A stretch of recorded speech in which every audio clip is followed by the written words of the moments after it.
Well, there are growing calls for the head of Spain's Football Federation to resign. The regional heads of the Spanish Football Federation say their organisation needs new management, and they want Luis Rubiales to step down. Rubiales sparked an international outcry when he kissed Jennifer Hermoso on the lips at a ceremony celebrating Spain's victory at the Women's World Cup. Spanish prosecutors have opened a probe into whether Rubiales committed an act of sexual aggression. Well, Itika Schubert has been following the story for us and joins us now live. Good to have you with us, Itika. So this kiss was really just the tip of the iceberg in a long list of complaints. Even at the Women's World Cup final, it wasn't just the kiss. We also saw the president grabbing his crotch while standing next to the Spanish queen and her young daughter. We saw the coach of the Spanish football team seemingly grabbing the breast of another assistant coach. Just talk to us about the culture within the Spanish Football Federation and where things stand right now.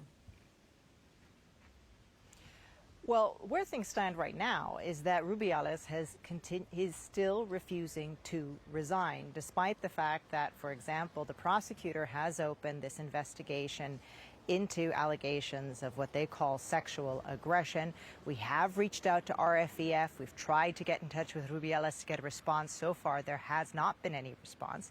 But in terms of the culture, I think we have to remember that, you know, Spain's female footballers have been fighting for equality for years, decades. And in fact, just last year, at the end of the year, 15 of Spain's women's team refused to play because they said that there needed to be structural changes to the management, that they were not being treated with the same kind of respect that the men's teams were. It varied from everything from the way they travel by bus, you know, as opposed to other forms of travel for the men. Also that they weren't giving the same coaching strategies, the same kind of analysis that the men's team was. And for that reason, they said, you know, they needed to have better treatment.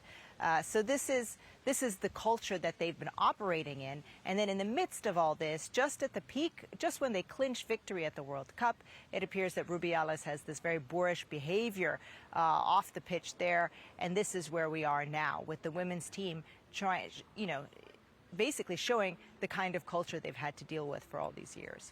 Yeah, exactly. Itika Schubert, we will stay on this story, but good to have you on it with us right now. Thank you so much. Of course, moments ago, CNN spoke to the Chief Strategy Officer for the Spanish Women's Professional Football League.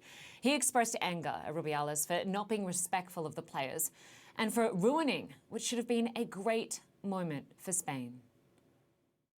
It's not only a problem of Luis Rubiales himself, it's a problem of the whole federation, of the whole system, of the whole model. So what we expect is that we pass from words to action. It's unacceptable, it's unfair, and I could say many, many words.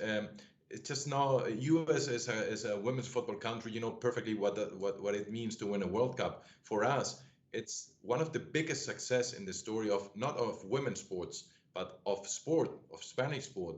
So we've been stolen this moment of celebrating together, and CNN should have called us just to realize what's behind this success, not to talk about the behavior of the president, because he's not representing, she should be representing the values of Spanish football, but indeed he showed that he's not aligned with this. So of course, there has been a massive impact internationally, and it's a shame and it's unfair that people are thinking that Spanish football is like this. Spanish football is not like this.